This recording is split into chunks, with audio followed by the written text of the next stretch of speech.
Good morning, everyone. Today is Tuesday, June 17th, 2025. We're here this morning for Administrative Matters, a meeting. I call this meeting to order, and we'll begin with the Pledge of Allegiance.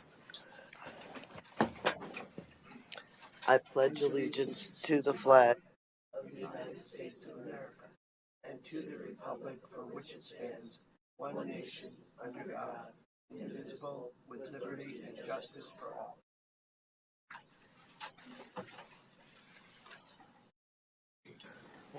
Good morning and welcome, everyone. As I said, we're here for the Administrative Matters meeting. I'm Kristen Stevens, Chair of the Board of County Commissioners.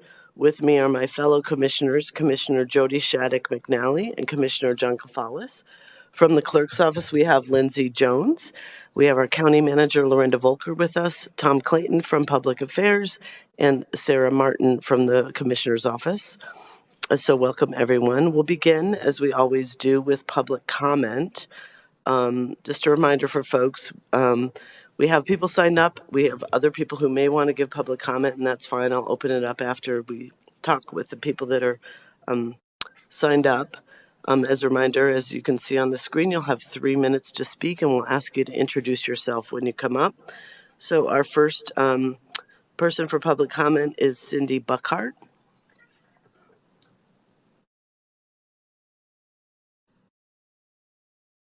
Good morning. Cindy Buckhart, President of the Larimer County 4-H Foundation. According to Mr. McGrath, the ranch has a long-standing policy requiring all event food to be commercially prepackaged and sourced from licensed distributors. This policy applies equally to all organizations. If this is the case, then why, for example, at the Chocolate and Cheese Fest, are vendors allowed that are not commercially prepackaged and sourced from licensed distributors? There are vendors at the event that on their websites acknowledge that they are home-based, college cottage approved, and cottage food businesses. If Mr. McGrath's statement is true, that this policy applies equally to all organizations, then why has the Larimer County 4-H Foundation been singled out? The Larimer County 4-H Foundation has requested numerous times over the past 90 days for Mr. McGrath to send documentation of violations. Mr. McGrath stated in his email multiple reminders throughout 2023 had been made, and yet we have not received any documentation. Mr. McGrath stated that clear communication and extended grace period and previous accommodations made this direct violation leaves us with no alternative but to take action. Apparently, the communication has not been clear since we have not received any documentation. What extended grace period? The only allowance was in 2023 when the letter from Mr. McGrath giving the foundation permission to host their carnival as it had done for the previous 64 years, when the letter was dated February and the carnival was in March. The carnival had already been advertised months prior to the February letter. There was no time to react with the demands of the ranch. Lori Cadridge attended our board meeting and stated she would send documentation of our violations over the years. It has been 30 days and no documentation. If these violations have occurred, then why has the documentation not been provided? We have allowed ample time for responses. Mr. McGrath continues to state that removing Larimer County 4-H Foundation from the ranch facilities reflects how the ranch addresses policy violations across all user groups and is necessary to uphold health standards, ensure fairness, and maintain operational integrity. I am now asking that the chocolate and cheese event to be canceled and removed from the ranch facilities, as they have hosted home-based and cottage food businesses, and I can assure you they are not the only show to host such vendors. What is the difference? Is it the money? Larimer County 4-H Foundation does not pay for their events, so let's remove them from the facilities. The ranch is a county facility, and as the county commissioners, you are to represent the interests of the citizens of Larimer County. Do you think your constituents would approve the removing of Larimer County 4-H Foundation from the ranch? The very ranch that was built for the 4-H community? Once again, the Larimer County 4-H Foundation is asking for their scholarship reception to be held June 28th in the Thomas McKee 4-H building and to be reinstated to ranch facilities in order to show that all events at the ranch are to be held to the same standard. 4-H should never have been singled out when other events at the ranch have vendors in their shows that violate their policies of commercially prepackaged and licensed distributors. Thank you, Cindy. Next speaker is Terry Heckman.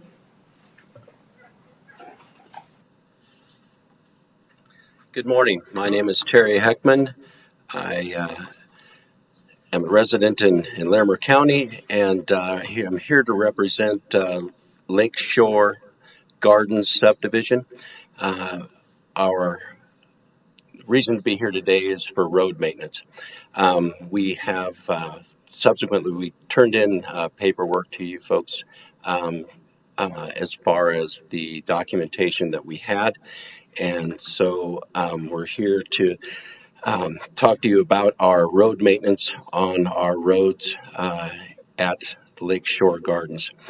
Per the Larimer County website, prior to 1994, the county had the application process for the subdivision to be accepted by the county for maintenance. If accepted, a formal approval, a resolution by the Board of County Commissioners was done.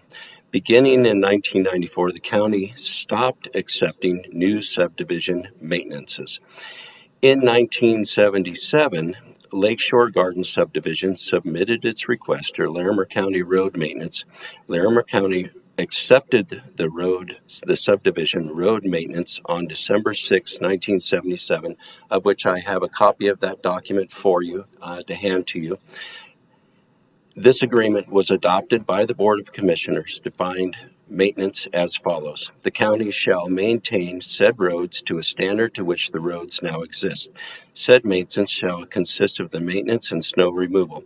All of the discretion of Larimer County Road Supervisor, consistent with the maintenance of other roads in the similar class. Roads where identified as hard surfaces are at the maintainable standard. All necessary drainage structures in connection with said roads are in place and are in serviceable condition, with certain exceptions herein set out.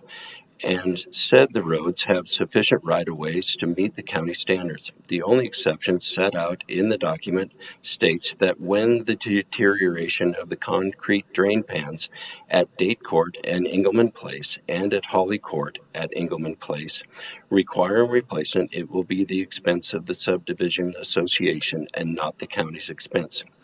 Per the 1977 county agreement, the roads were accepted in serviceable condition, meeting the county standards, and were to be maintained by Larimer County to the same standards. Since that inception, the road maintenance by the county, the Lakeshore Garden Subdivision roads, have received little to practically no attention by the county. In addition, snow removal has never taken place to the knowledge of the residents. I would back that up. I have lived there now for 25 years. In that 25 years, we have seen one snowplow drive down that road in 25 years that I have lived there. Also, that we have in that 25 years here a few years ago. Oh, my time is up. Thank you. Next speaker, Todd Picone. So, Thank you. with your approval, may I hand this to you? Is it goes to? Oh, goes to you? Okay, thank you so much.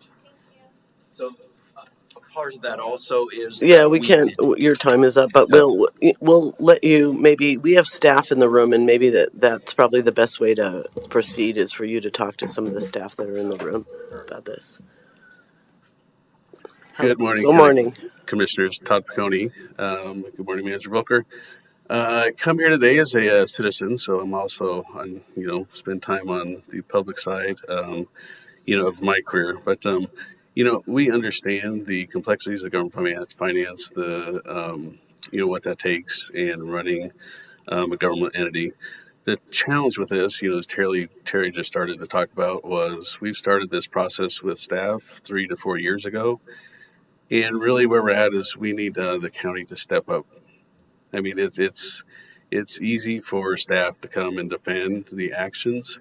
What we're looking for is a partner in this, and that's what we've not seen. So this isn't something we've just taken in the last month or two to say let's come here, let's get the neighbors behind us. It's really something we've been working on for the last 4+ years, myself personally. And when you get to the point that you feel that the tax dollars that you pay aren't properly being allocated, or you're not fairly getting your look at or shake at what you think should be done, by all these contracts, which we can go through as staff.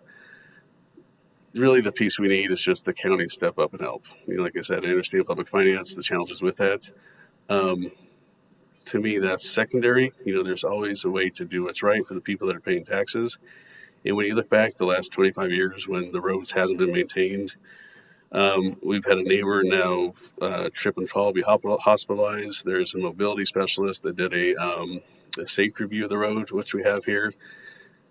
And when there's someone in the road that's now begging for help because it's in that bad of shape, it needs to be elevated to a spot that you would elevate any other concerns around the county. And that's what I think what we need to come around to is just the fairness in taking care of other parts of the county. Like you would take care of this one little subdivision that may be obscure and kind of outside of the typical county boundaries. It's still part of the county, and there's several citizens there that pay their taxes to maintain the roads that need to be maintained. Not just because they're nice to drive on, but so our neighbors can just walk down the road.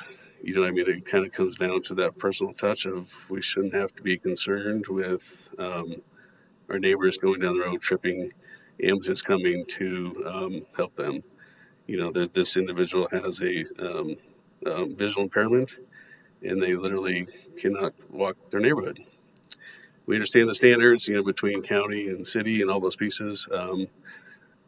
But what I guess my ask is that we will work with staff, but some sort of push behind staff to help us really come to a solution. It's a challenge. It's a challenge for all of us. There's never budgets there for anything. But there is, I think, when there's this type of piece behind us that's this important to the community. So thank you for your time. I know it takes time and work, but thank you. Thank you, Todd. Is there anyone else in the audience who wanted to give public comment today? Sarah, was there anyone we needed to call on the phone for public comment? No, Commissioner. Okay. Then we will close public comment and bring it back to the commissioners. Commissioner Shattuck McNally. Thank you, Madam Chair, and I'll appreciate everyone being here in person today. I'll start with the folks from the Lakeshore Garden subdivision. We appreciate you reaching out and also being here today. We have lots of folks who live out on unincorporated parts of Larimer County. We have almost 1,000 miles of county roads to maintain. And we know we have $7 million in our budget, which does not cover how much, about 75%, 75 cents of your monthly property taxes goes towards road and maintenance. We have lots of neighborhoods who have come together, worked with the county, and started a public improvement district. We have over 65 of them. I did a little bit of homework on your subdivision the last overnight and today, and I know I talked with staff, and staff have come in the room today, both of our directors from engineering and from our community planning and infrastructure and resources are here today. They would love to maybe chat with you after this meeting is over. I know that Todd Juergens, our road and bridge director, has talked a few times with you, Todd, about and personally exchanged some emails and just talked about this subdivision and try to explain how that maintenance works. And I think that was just about 5 years ago. I do know that the total investment that has been put into that subdivision since 1997 was $129,000. And then the last time they've done a chip seal was 2011. And I do know they did some snow removal in the subdivision in December of 2019. In May of 2023, everyone in the subdivision received a postcard notifying you that the county discontinued maintenance, chip seal, and crack seal on the roads in the Lakeshore Gardens and are until they were able to be restored to maintainable condition. And as according to staff and all, after that postcard went out, they didn't get any questions or inquiry about maybe looking at a PID, the Public Improvement District, or heard from any of the property owners in response to that postcard. And earlier this year, I think they dealt with an issue with some property owners who in Lakeshore Gardens performed in Horseshoe Lake, and that owner contractor used an egress point. So I know there's been some communication out in that, and I do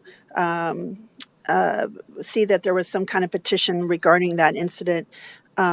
And that was, Todd, you had been I think, received some of that petition. So I know there is some activity there and some communication, and so I think it would be great to do some education and conversation and understand what has been done, what is our program. I know the extent that we do road maintenance is limited due to the amount of roads and things that we have.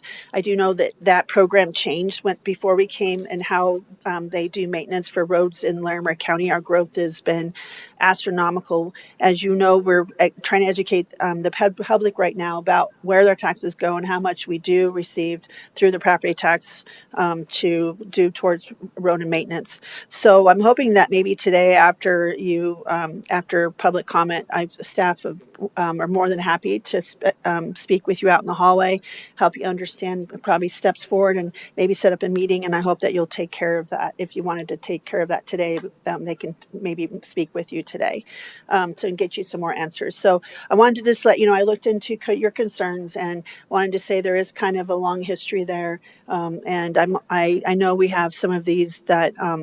The county had discontinued maintenance a long time ago, and the roads are slowly getting into conditions that public improvement district is probably the way to go.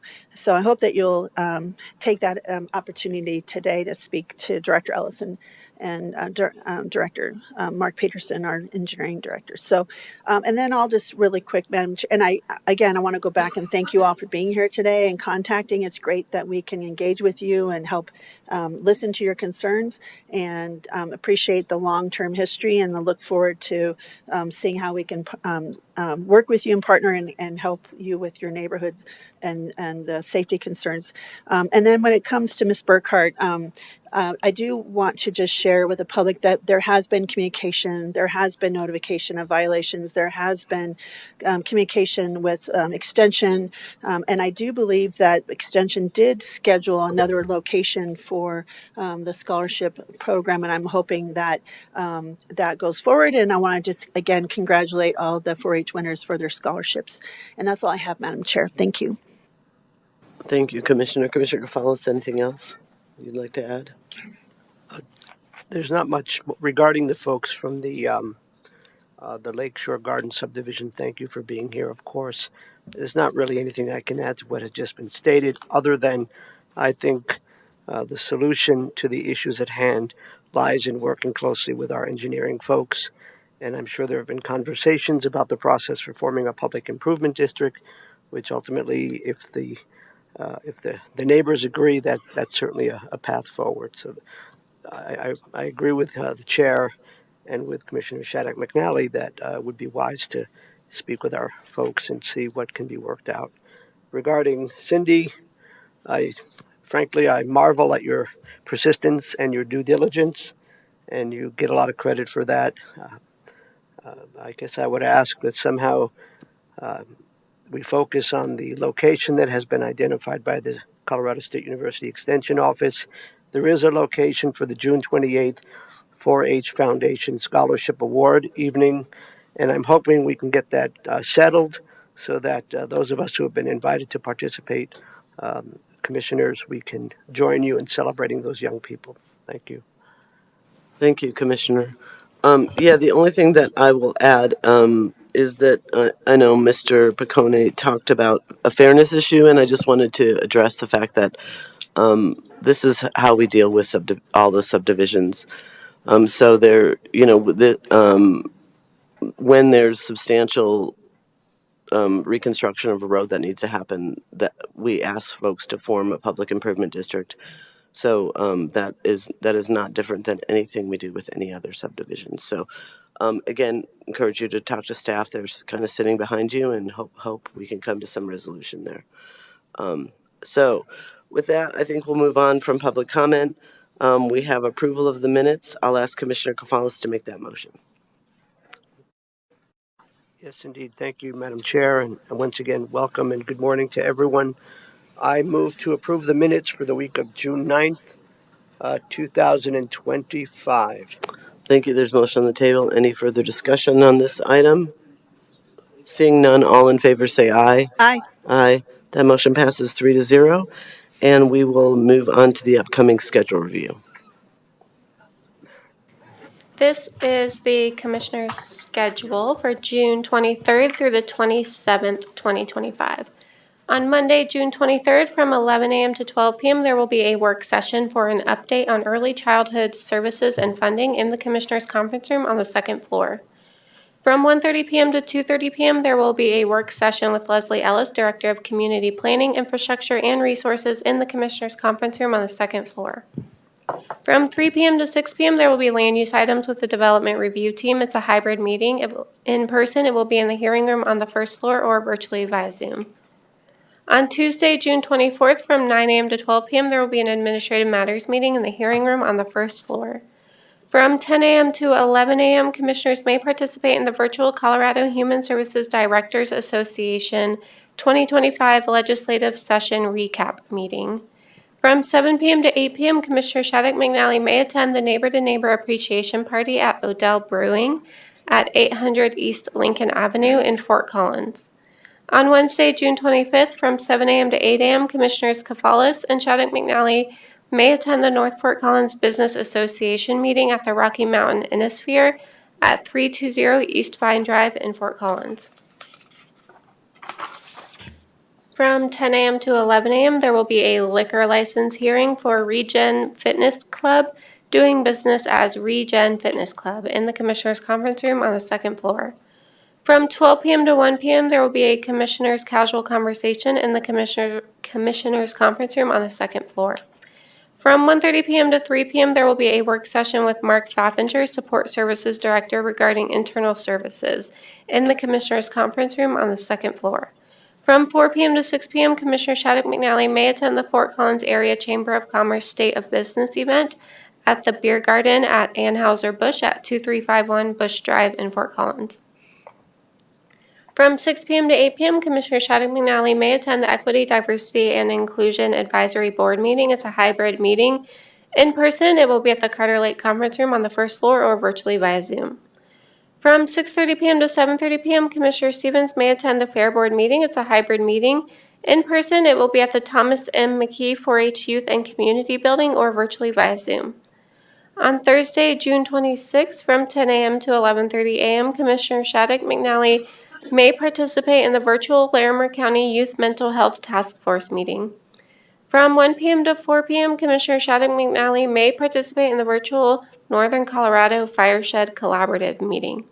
From 2 p.m. to 3:30 p.m., Commissioner Shattuck McNally may attend the Regional Opioid Abatement Council meeting. It's a hybrid meeting.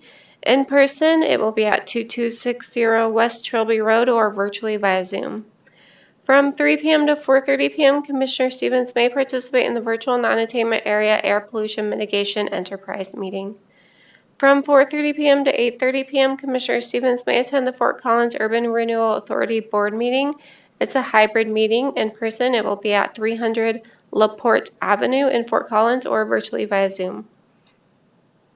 From 5 p.m. to 8 p.m., Commissioner Shattuck McNally may attend the Open Lands Advisory Board meeting at the Horsetooth Area Information Center at 4200 West County Road 38E in Fort Collins. On Friday, June 27th, from 8 a.m. to 8:30 a.m., Commissioner Stevens may participate in the virtual State Human Services Trails Executive Steering Committee meeting. From 9 a.m. to 11 a.m., Commissioner Stevens may participate in the virtual Middle Income Housing Authority Board meeting. From 10 a.m. to 11 a.m., Commissioner Stevens may participate in the virtual Counties and Commissioners Acting Together member check-in. From 11:30 a.m. to 1:30 p.m., Commissioner Stevens may participate in the virtual Counties and Commissioners Acting Together June policy meeting. That's it. Thank you, Sarah. Any corrections or additions? Commissioner Shattuck McNally. Thank you, Madam Chair. On Thursday, June 26th, I'm going to attend that meeting virtually for the Open Lands Advisory Board at 5. And then the virtual meeting on Friday, June, I will attend that virtually as well, but it'll only be from 11:30 a.m. to 12:30, and I'll be attending that as well, just for the hour. And I think that's all I have. Thank you. Thank you. Commissioner Cavallis, nothing? He's good. All right. Just a couple things, Sarah. I think it's on my schedule, but from on Monday, June 23rd, from 9 to 11, is the North Front Range MPO prioritization workshop. So I will be attending that. That's to prioritize transportation projects for the next 10 years in the region. And then I am going to also try to attend the Neighbor to Neighbor Appreciation Party on June 24th. That's from 7 to 8. And also the Fort Collins Area Chamber of Commerce business event on Wednesday from 4 to 6. That's all for me. Thank you. All right, we will move on to our next agenda item, which is our consent agenda. So we have 5 agreements on our consent agenda. The first agreement is an agreement for permanent easements for County Road 40 drainage improvements. This is to install 18-inch corrugated steel pipe culverts and riprap at outfall locations north of County Road 40 between Ziegler and Strauss Cabin Road. The culverts will be installed as part of roadway improvements that are and will be completed this summer. And then the second item, contract amendment number 4 between the Colorado Department of Human Services Office of Economic Security Division in Larimer County. The state entered into a contract with Equifax verification services, and this allows the county to participate with the state, acting as a pass-through entity to benefit from bulk pricing on income verification from the work number. That contract runs through June 30th of next year. Total dollar amount is $1.3 million, roughly. The next item, Signal Behavioral Health Network Substance Use Disorder Services Agreement. This is an agreement with Signal Health Network to provide strategic individualized remediation treatment to individuals with serious drug and alcohol issues who face imminent incarceration without this treatment. This will happen in community corrections. The term runs through June 30th, 2026, and the total dollar amount is just over $1 million. Next, conveyance of permanent easement.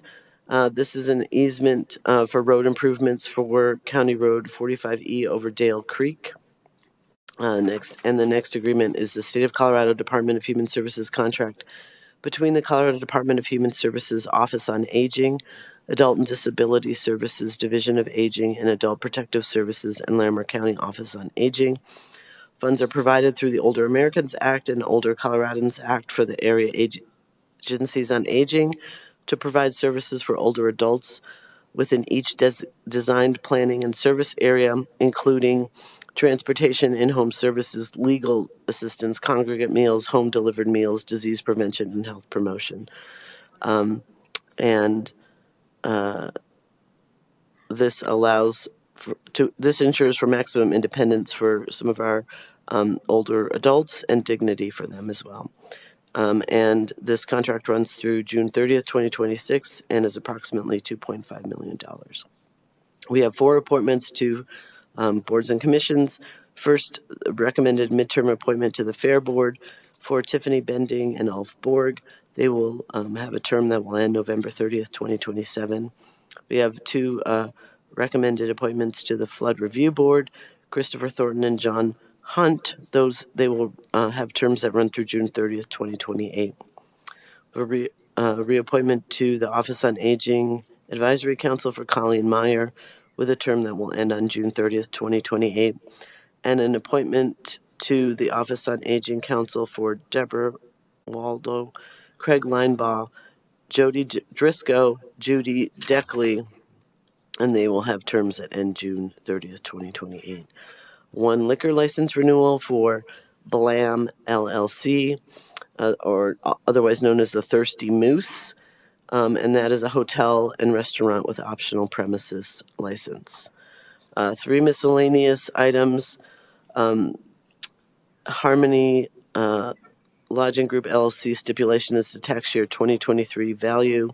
A request for approval to enter upon lands to do weed mitigation, and a decision to end the SNAP Process and Technology Improvement Grant. This is a grant that we receive from the federal government, from the Federal Supplemental Nutrition Assistance Program, or otherwise known as SNAP. to purchase a mobile office. However, given the changes at the federal level, we will not continue with this grant because there would be financial risk to the county if the federal government did not reimburse our costs. So we are disappointed about not having this mobile service to enroll people in food benefits, but we will continue to work with our partners to expand food benefits by working with partner agencies. And then finally, one policy, which is the generative artificial intelligence policy. We in IT have been looking at this for a while, really give some guidance to how we use AI in our business. And this will focus on responsible deployment of AI, which includes human in the loop review, which means that we will not just rely on AI to give us direction, but we'll follow up and make sure that this is that it's correct.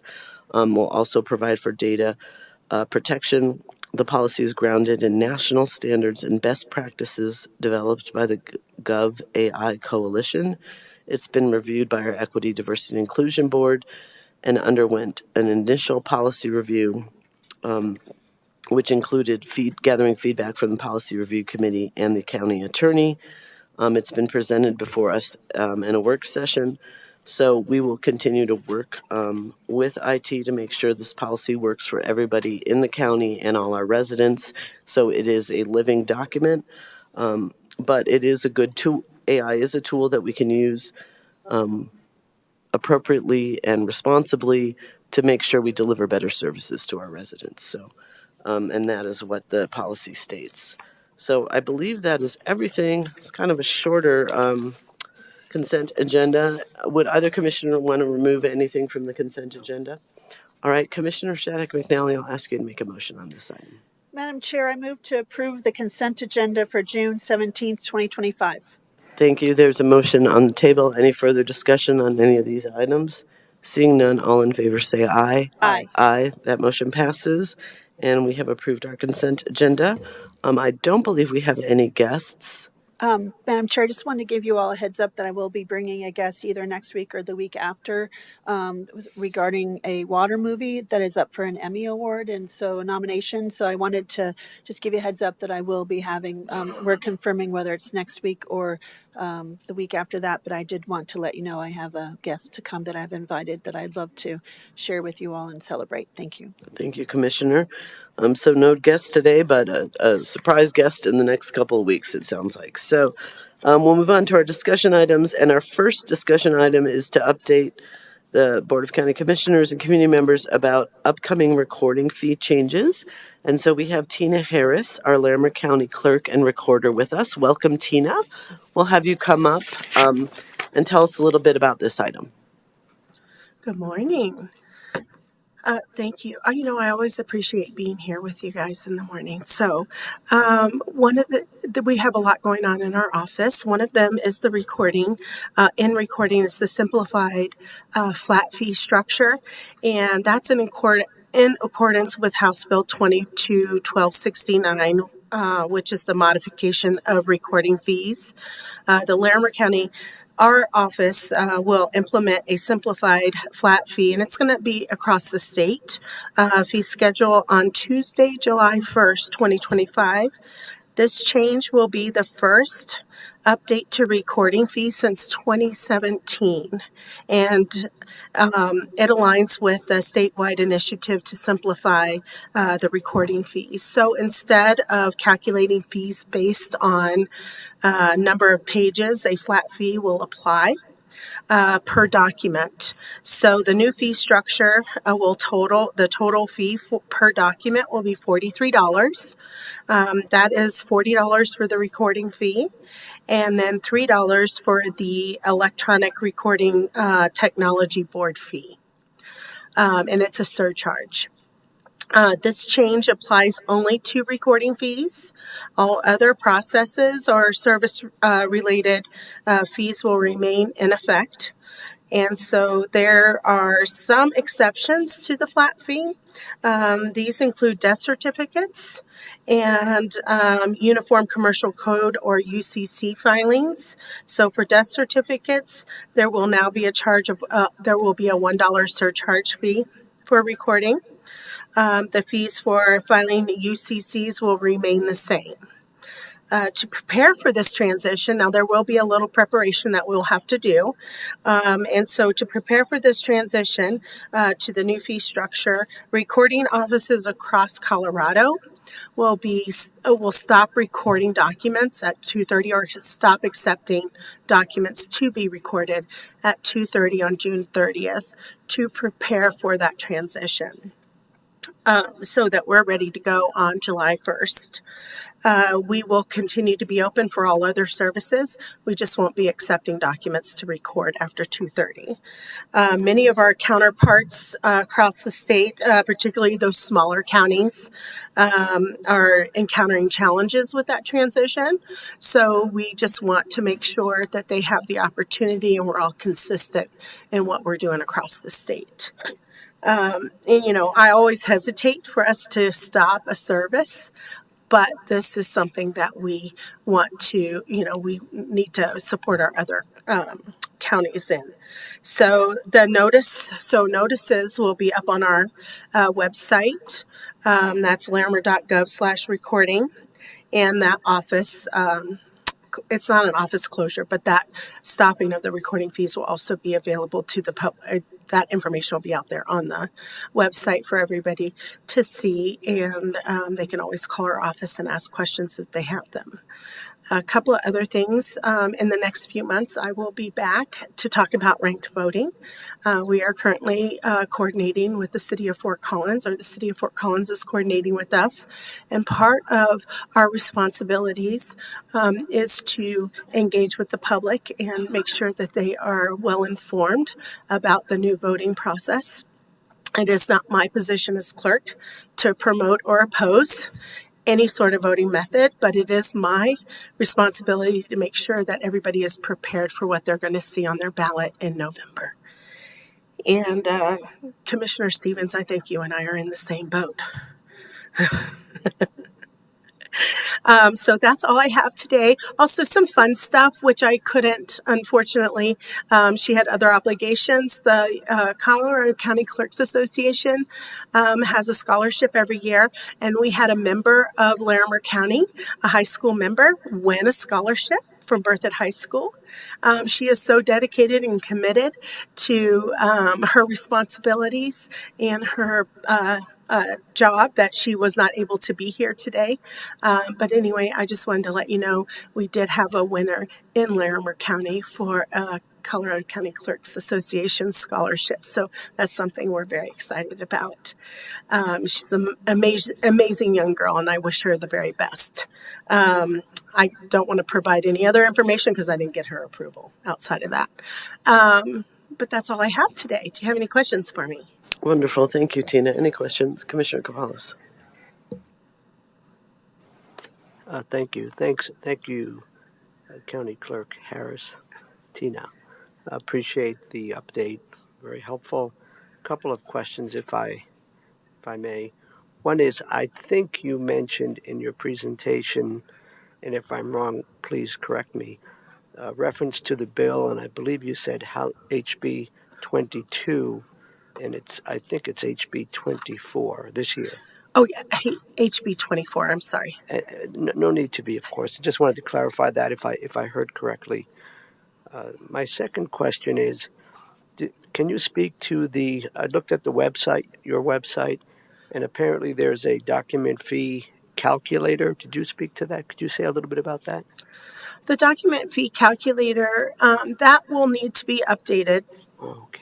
That is for the current filing or recording fees. So that allows individuals to go out because right now we record based on pages. So they can put in the number of pages of the document, and it will give them the cost of what it would be to record that document. Great. Thank you very much. And my last question, it's not directly related, but it perhaps indirectly related, and that is, in Colorado, we do not have a real estate transfer tax with some exception, but we do have I thought when there's a real estate transaction, different than the document recording fee, we do have another recording fee that's based on a percentage of the sale. Yes. Could you So, explain that and where that money goes? well, those are all great questions. Off the top of my head, I would have to.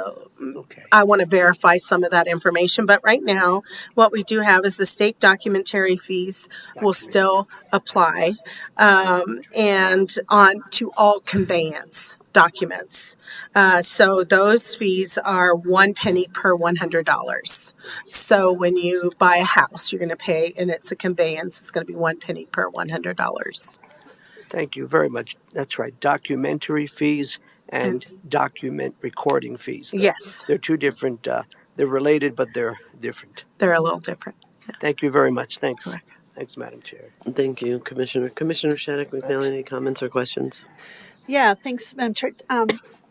Clerk and Recorder Harris, thank you for being here today. You always bring such great information. I appreciate your staff being here as well. We might get questions. So should we reserve them to the website, have them call a certain number, call you? Just wondering how you'd like us to proceed to help support with the kind of helping educate or bring awareness to this. Sure, they can always call our office at 970-498-7860 and ask any questions. You can also direct them to our website. That information will go up today. We didn't want to put it up too soon. I wanted to present this to you first. And so our plan is to have all that information on our website this afternoon. Thank you so much. And I hope you feel better soon. Thank you. Thank you. I don't have any questions. Thank you for coming forward and letting us know about this change in these fees. And it's good for the public to hear that as well. And we just look forward to you coming back and talking to us about ranked voting, which I think we're all curious about. So. Yes. Just a little tidbit here. We're all set for it. It's going to be a very easy transition. We've been coordinating with our counterparts in Boulder County who conducted a ranked voting in 2023, and it was very successful. We've been meeting with them to get lessons learned, and we don't have to reinvent the wheel per se. So a lot of the documentation and a lot of that information is already at our fingertips. And so we will be conducting a mock ranked voting with the City of Fort Collins, some of the staff at the City of Fort Collins. That's coming soon so that we can really test our system. And but everything we need is in place, and we're very excited about moving forward. Wonderful. Well, thank you. Thank you for being here, and thank you for letting us know about these changes, and we look forward to seeing you in the future. Great. Have a wonderful day. Thank you. You too. Bye-bye. All right. So we'll move on to our second discussion item. So Colorado has updated its traffic laws with regard to child safety seats.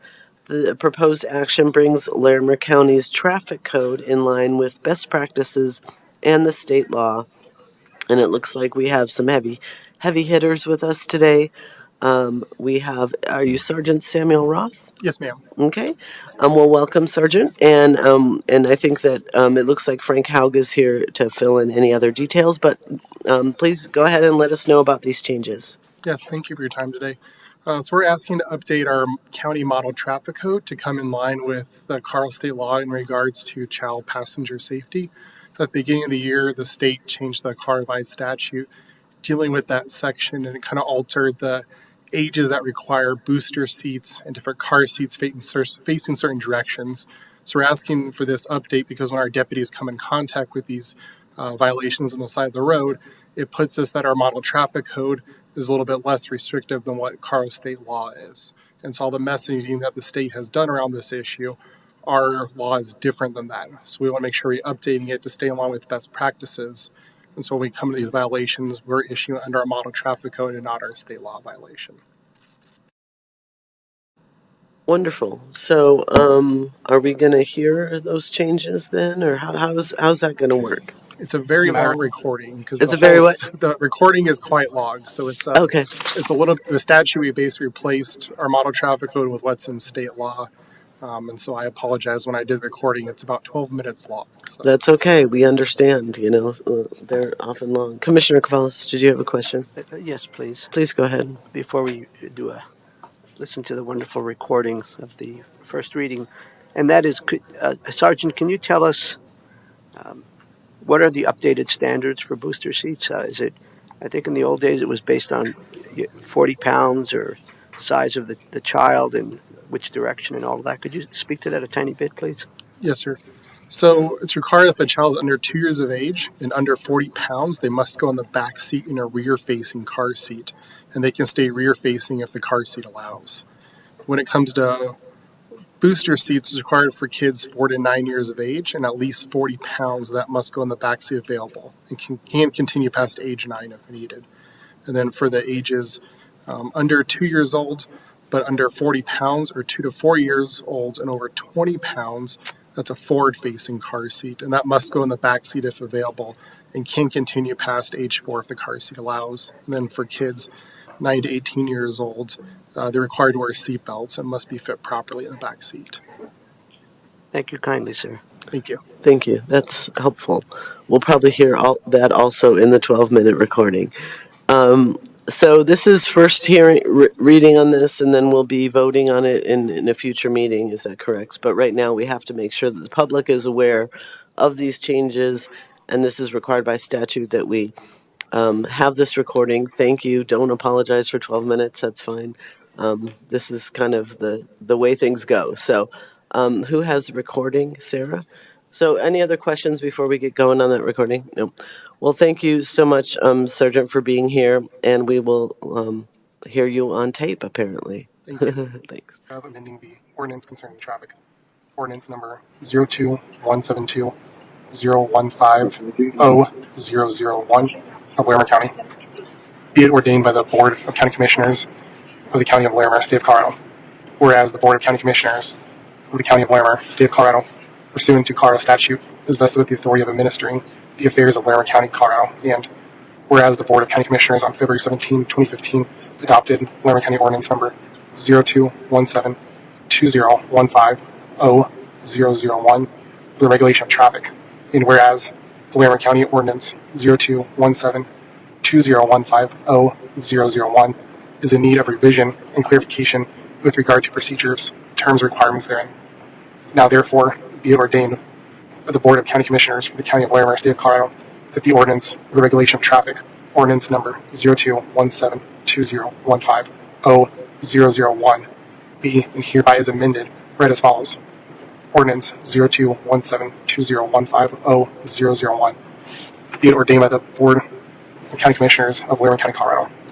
Section 58-112, repeal or replace with new language from CRS 42-4-236. Parentheses 1, is used in this section unless the context otherwise requires. A. Child care center means a facility required to be licensed under the Foster Care Residential Day Treatment and Agency Licensing Act, Part 9 of Article 6 of Title 26, or the Child Care Licensing Act, Part 3 of Article 5 of Title 26.5. Parentheses A.3, deleted by amendment. L. 2010, parentheses SB 10-110, Chapter 294, Paragraph 136, 3, effective August 1, 2010. Parentheses A.5, child restraint system means a specially designed seating system that is designed to protect, hold, or restrain a child in a motor vehicle in such a way as to prevent or minimize injury to the child in the event of a motor vehicle accident that is either permanently affixed to a motor vehicle or is affixed to such a vehicle by a safety belt or a universal attachment system, and that meets the federal motor vehicle safety standards set forth in Section 49 CFR 571.213 as needed. Parentheses 8.7, deleted by amendment. L. 2010, parentheses SB 10-110, Chapter 294, P 1365, 3, effective August 1, 2010. Parentheses 8.8, motor vehicle means a passenger car, a pickup truck, or a van, minivan, or sport utility vehicle with a gross vehicle weight rating of less than 10,000 pounds. Motor vehicle does not include motorcycles, low-power scooters, and farm tractors, and implements of husbandry. designed primarily or exclusively for use in agricultural operations. Parentheses B, safety belt. Means a lap belt, shoulder belt, or any other belt or combination of belt installed in any motor vehicle to restrain drivers and passengers, except any such belt that is physically a part of a child restraint system. The safety belt includes the anchorages, the buckles, and all other equipment directly related to the operation of safety belts.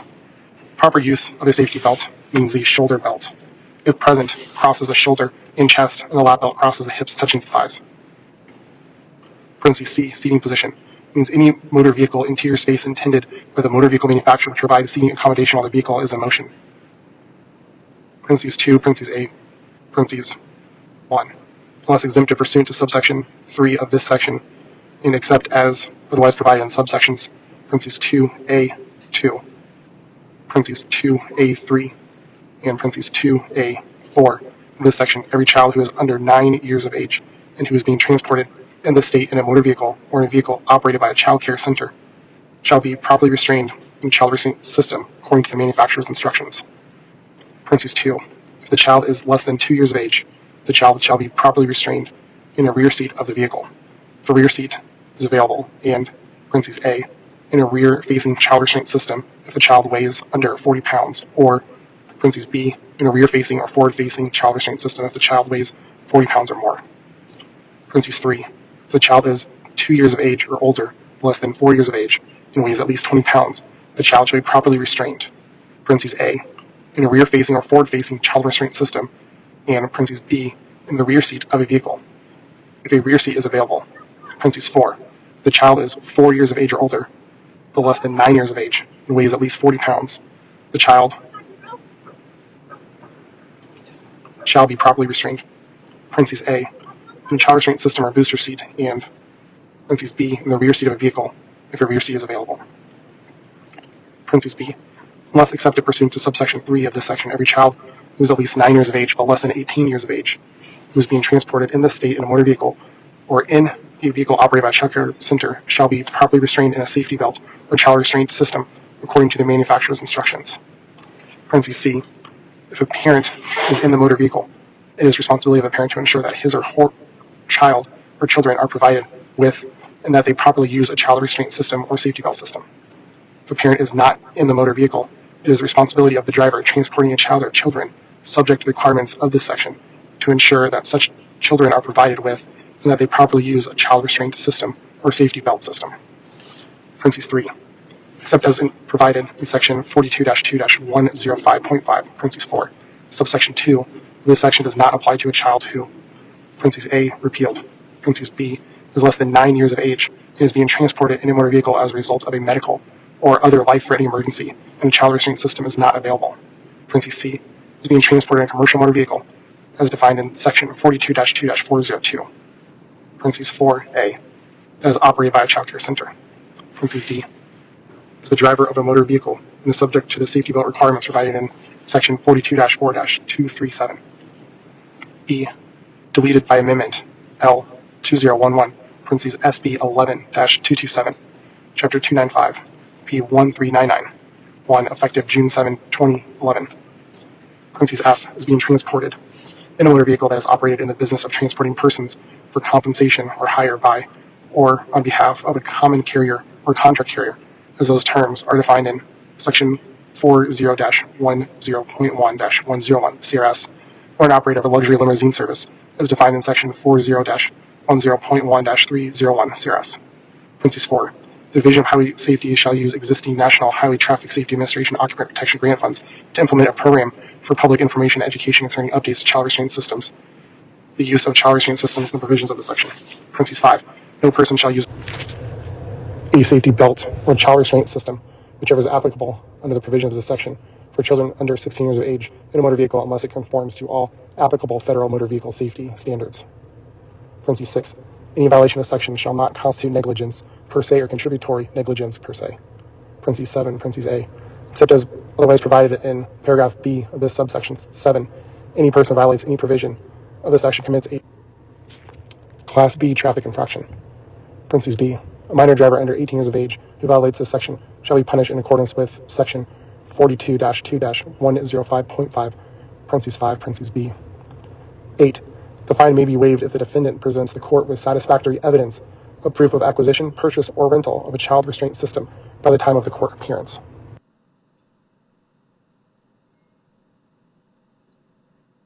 Is that the end? Okay, wonderful.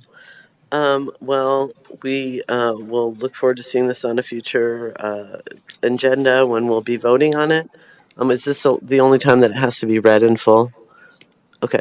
It looks like yes, that's the answer is yes, that this is the only time it has to be read in full.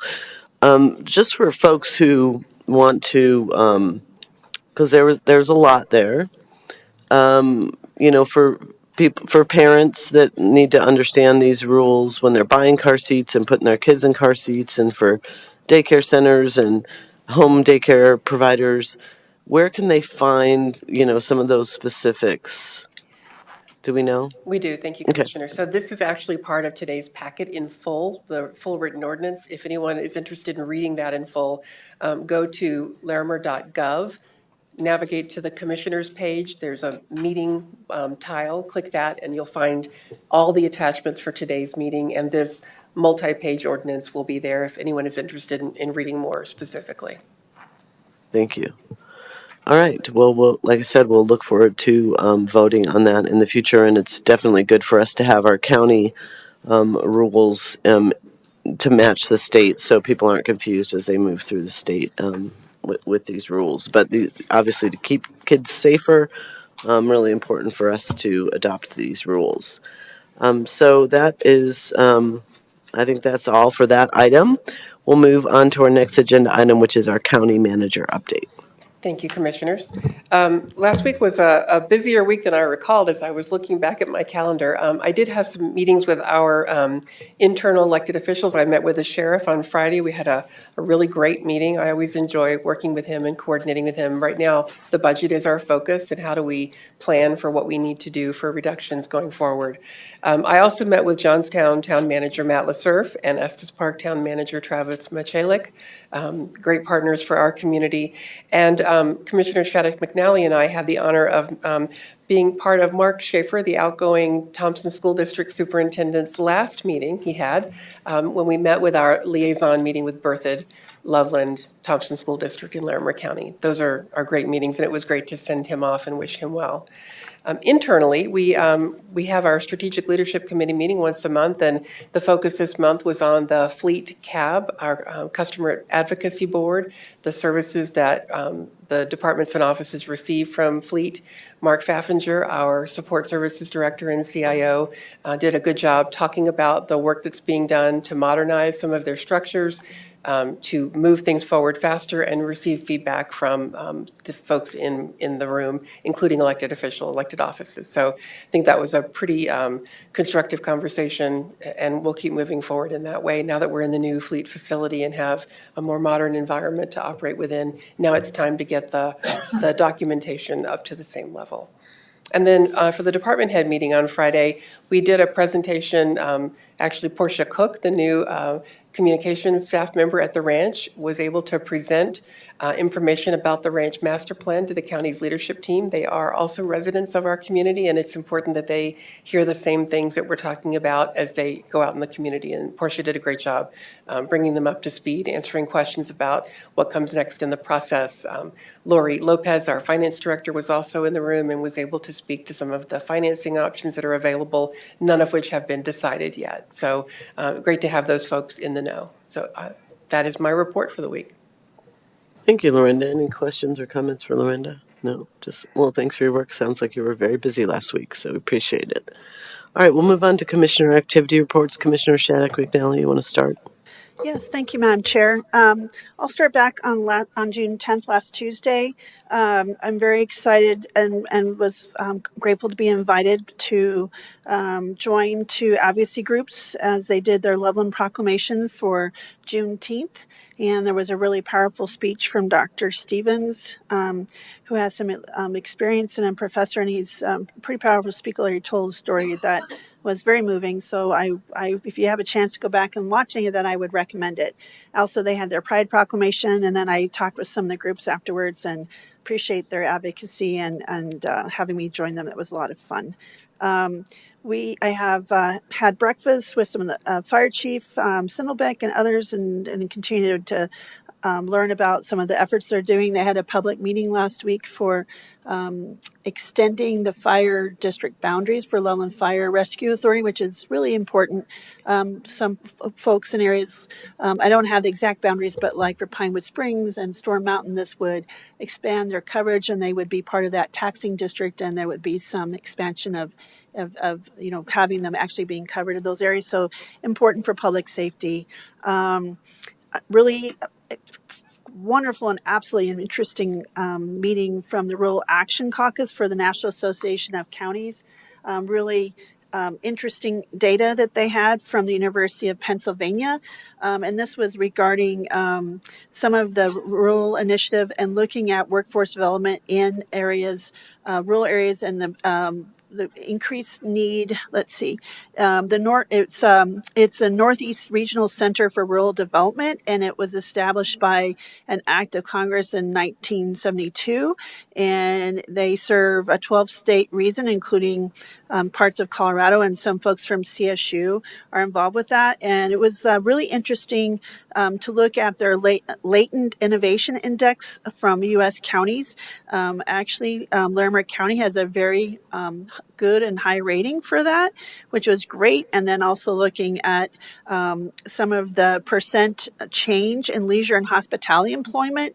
And that also we lit that up too. And there was a caution about over tourism, relying on over tourism for some of our regions. So reached out to the professor and asked about some wildfire and natural disaster impacts on this. And he's going to reach out to the CSU professor who's involved in this collaborative and see if we can get some information for our county. And it was just a fascinating presentation, along with some data on child and elder caregiving and workforce impacts. So just really relevant to some of the conversations that we're having. And so I wanted to share that with my colleagues. I'm hoping to get those slides and also make that contact and see if we're interested. I'm interested in talking with them and hoping my colleagues might like to hear some of this information too and data. Lorenda had shared our county Thompson School District Berthoud and City of Loveland liaison meetings. We had it in Berthoud this year. It was great to have an opportunity to say good luck and best wishes to Dr. Schaefer. We had some really great feedback. We learned a little bit more about the Berthoud Arboretum that's going to come. It's just an absolutely stunning area. I got to learn a little bit at Berthoud Days, but to hear a little bit more detail about the changes to their new park, their city park, the changes it had. It's just beautiful. But now this arboretum is going forward, and some of the open lands and spaces they're going to have. It will be near the community rec center, and it will have kind of a center pivot theme and demonstration gardens and a water educational feature. But the trees and the design is just stunning, and I'm really excited about that. And thank them for sharing that with us. Of course, I shared about our transportation education and try to get them to understand some of the needs and why we need this, where our funding is going, and the challenges and some of the we don't have the funding to meet some of the priority needs and for maintenance and our road and bridge and our roads and public safety. It was well received, and they are looking to have us come and share more. And I really appreciate them listening and be interested in that. We had a great Office on Aging Advisory Council meeting. They're not meeting in July, but we had some folks who have termed out and served 2 terms when we were the council. Had some certificates. We had some fond farewells, and I want to thank Jill and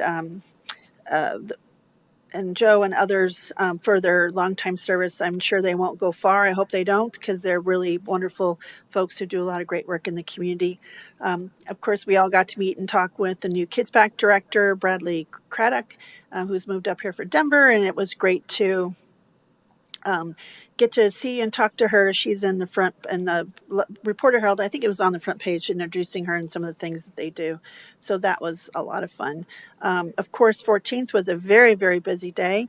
I had a lot of stuff going on, all from morning to night, but I'll just share about the Heart and Soul Juneteenth event, which was held at Crooked Beach Brewery Company. It's an event that we support Heart and Soul all year round for all their events. We had a office emergency management table there, thanks to Ricardo and his intern. It was great to see them there. Lots of opportunities to meet with some Juneteenth related authors and others. Great music, dancing. We had quite a few elected officials there, and it was some great speeches and discussions. So I really enjoyed that, and I appreciate the efforts that they put into to keep their outreach and raising these elements. These important events in our community. I wanted to just remind everyone before Juneteenth even became a holiday, Heart and Soul did the first ever Juneteenth celebration in Larimer County. I believe that was 2022. And they planned an event in under 30 days, and they had about 750 people there. And so the work continues, and I just wanted to give them a big shout out because they're all volunteer, and that takes a lot of effort and time and energy to keep those kinds of events going. But they do bring some quality speakers and singers, and they had some great break dancers. It was a lot of fun. So that's all I have. Thanks, Madam Chair. Thank you, Commissioner. Commissioner Cafalas. This morning I'll highlight 3 events that I attended, that I participated in last week. One is the Workforce Development Board meeting last Wednesday. There was a really excellent presentation from the Colorado Workforce Development Council regarding their focus areas and public workforce priorities, talent activities to make sure that there's the proper talent for employment and for industry sectors and all of that. And the good thing is that there's a lot of alignment with what the state is prioritizing and what we are prioritizing, at the at the regional level, Northern Colorado regional level. So that was good. One of my favorite events was the Spirit Crossing Clubhouse. They had their Peaks of Success Employment and Education celebration. Apparently, they had the biggest turnout there at the Fort Collins Senior Center. They had a nice buffet dinner and got to sit at the table with a lot of interesting, good people. They had a panel discussion. They didn't give out awards or anything. We just recognized folks who have achieved great success with employment and education. Interestingly, the Poudre Library District, especially I think the Harmony Library, they actually do a lot of work with Spirit Crossing Clubhouse in terms of supported employment. So there are folks who have done transitional employment there and have been there for longer term. So that was really excellent. And then the last thing I'll mention, I think I said 3, is that I continue to engage with the some of the folks in the LaPorte community regarding their efforts to establish a community center that would address some of the needs up there. And so we met up at Miomai, and actually a follow-up meeting is this afternoon with Poudre Fire Authority. I believe the fire chief will be there and perhaps others to do a walkthrough through the old fire station number 7. So continue to support them as best as we can. Thank you. Thank you, Commissioner. I'll just add a couple things. On Wednesday, I had a couple of National Association of County Boards. Our Transportation Board met. We'll be putting forth a lot of resolutions at the federal level to address funding and transportation with the Surface Transportation Reauthorization coming up. And one of the things we'd like to do is more direct funding for counties. We know Safe Streets and Roads for All was a grant that we received at the county level. We'd like those kind of county level direct to county funding keep happening, and make sure that, as we look to fund some of the implementation of our safety plan, that those dollars will be available directly to counties and not have to go through the state, and we won't have to compete as counties with state departments of transportation who have more grant writers, and it's hard to compete at that level. So those are our asks at the national level. And then with our resilient counties, which I also belong to, which is part of the National Association of Counties, we actually talked about, funding after emergencies. And it was a really interesting conversation because there seems to be a foregone conclusion that that the levels of for the FEMA funding, that the thresholds will be going up. The communities that were presenting at that meeting were from North Carolina and places that have had hurricanes, and they were saying that a best practice is doing exactly what we're doing, which is having reserves to be able to fund some of these natural disasters on our own, recovery after natural disasters. I brought up the point that we are struggling because of these FEMA thresholds, and they were some of the. I said, how do you do that year after year if you have successive natural disasters? And they basically said some of them have a tax. So some of them actually have a tax to be able to rebuild after these natural disasters. So it was an interesting conversation. I'm hoping that those FEMA thresholds getting increased isn't a foregone conclusion. So we'll certainly be working on that on our end.